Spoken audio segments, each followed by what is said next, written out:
Oath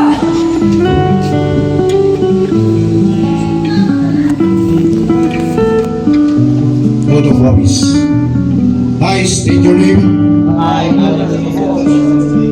Having been elected to the position of having been elected to the position of Vice Habang ng panahon, fully aware of the duties and responsibilities fully aware of the duties and responsibilities Maging pulis ng rendered to the position, para sa bayan. do hereby solemnly swear December 4, 2020. Kita ulit kami ni Marl. Ulit na rin ako. to consistently fulfill my role to the best of my knowledge and abilities. Lumipas man ang panahon, sinubok man tadhana, hindi pa dadaig pangarap ko, ay abot ko na. Masitikas ang sandigan, dito kami maasahan. Atin namin ay kapayapaan. Finally, dedicating myself finally dedicating myself Bawat unos ng aming buhay, of being makajos, suliran hindi mapigilan, si Diyos ang kalakasan. Punong-puno ng pagkasa ang aming puso, ang aming pangarap iaalay sa inyo. Lumipas man ang panahon, sinubok man ang tadhana, hindi pa dadaig pangarap ko, ay abot ko na. Masitikas ang sandigan, dito kami maasahan. Atin namin ay kapayapaan.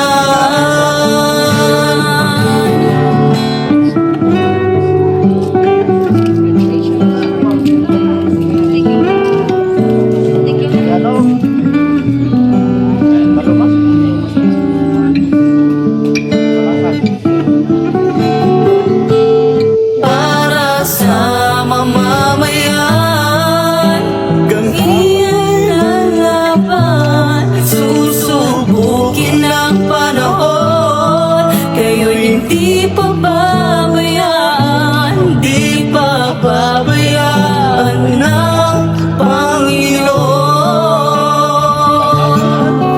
Aking pangarap na kamit bunga ng pagsisikap. Pagod puyat ang kalaban, okay lang magmakahirap. Determinado at porsigido sa hamon ng buhay. Lahat kakayanin para sa pamilya ialay. Dati pangarap ko lang magpulis, ngayon nandito na ako. Iba ang pakiramdam na nandito sa trabaho. Maraming salamat sa mga paaralan na aming pinasukan. 4 na buwan nang ako'y nakapasok sa loob ng lugar ng disiplinado. Napakalayo, sobrang iba sa kinalakihan kong mundo. Natutuwa ako ugaling profesional na tanggap ko. Mabago ang ugaling sibilyan, maging malapit sa Panginoon. At sa uli, natanggap ko na pagmamayari na ako ng gobyerno. Ma, Papa, sa asawa at sa mga anak, maraming salamat sa mga tulong at payo. Dahil sa inyo, nakarating ako rito sa dulo. Panginoon, gabayan mo ang mga batang pulis nito hanggang sa kanilang pagretiro. Simula pa lang ito ng karir nila. Sana ang karera ng buhay nila ay maging masigla. Lahat ng bagay sa mundo ay hindi masamang mangarap, lalong-lalo na kung galing ka sa hirap. Para sa mga pamilya na naghihintay, konti na lang dala ko na ang tagumpay. Maraming salamat sa mga tulong nyo. Sana'y magkaunawaan tayo hanggang sa dulo. Tandaan nyo, kami ang magsiservisyo sa inyo, hindi kayo ang magsiservisyo sa amin. Sinubok man ang tadhana,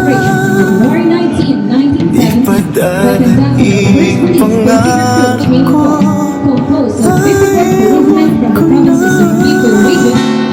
masitikas ang Located in 1991 with the merging of local police forces into one national police force and was named Integrated National Police.